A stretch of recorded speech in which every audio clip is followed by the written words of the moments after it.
কর কমছে কিন্তু বাজারে কি কমছে নিত্যপণ্যের দাম? এটাই এখন সাধারণ মানুষের সবচেয়ে বড় প্রশ্ন। আর সেই প্রশ্নই এবার সামনে এনেছে কনজিউমার অ্যাসোসিয়েশন অব বাংলাদেশ বা ক্যাব।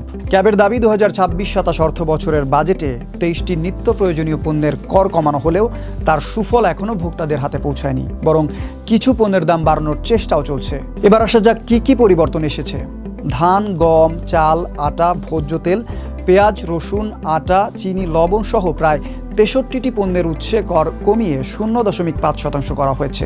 সব ধরনের ভোজ্য তেলের উৎসে কর নামানো হয়েছে একই হারে। সরকারের আশা ছিল কর কমলে আমদানি এবং বাজারজাতকরণের খরচও কমবে আর তার প্রভাব পড়বে খুচরা বাজারে। কিন্তু প্রশ্ন হলো, সেই সুবিধা কি সত্যি পাচ্ছে সাধারণ মানুষ? তবে ক্যাবের দাবি বাস্তব পরিস্থিতি সম্পূর্ণ ভিন্ন।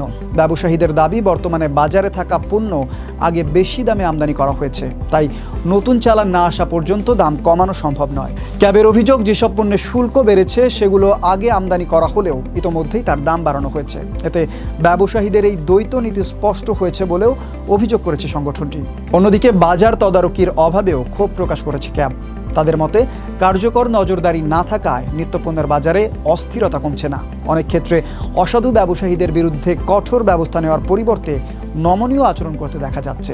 এদিকে আমদানি করা সব ধরনের মশলা ও খেজুরের ওপর 5% রেগুলেটরি শুল্ক তুলে নেওয়া হলেও বাজারে তার প্রভাব দেখা যায়নি, বরং দারুচিনি, লবণ, জয়ত্রী, পোস্তাদানা, কাজু বাদাম ও কাঠবাদামের দাম আরও বেড়েছে।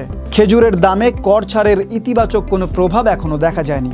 ক্যাব বলছে, সরকার কর কমিয়ে রাজস্বে ছাড় দিয়েছে, কিন্তু সেই সুবিধা যদি ভোক্তার কাছে না পৌঁছায় তাহলে এই সিদ্ধান্তের মূল উদ্দেশ্যই ব্যর্থ হবে। আর তাই এখন প্রশ্ন একটাই, জীবন বান্ধব বাজেটে প্রতিশ্রুতি কি সত্যি বাজারে বাস্তব রূপ পাবে, না তা শুধুমাত্র কাগজে কলমেই সীমাবদ্ধ থাকবে?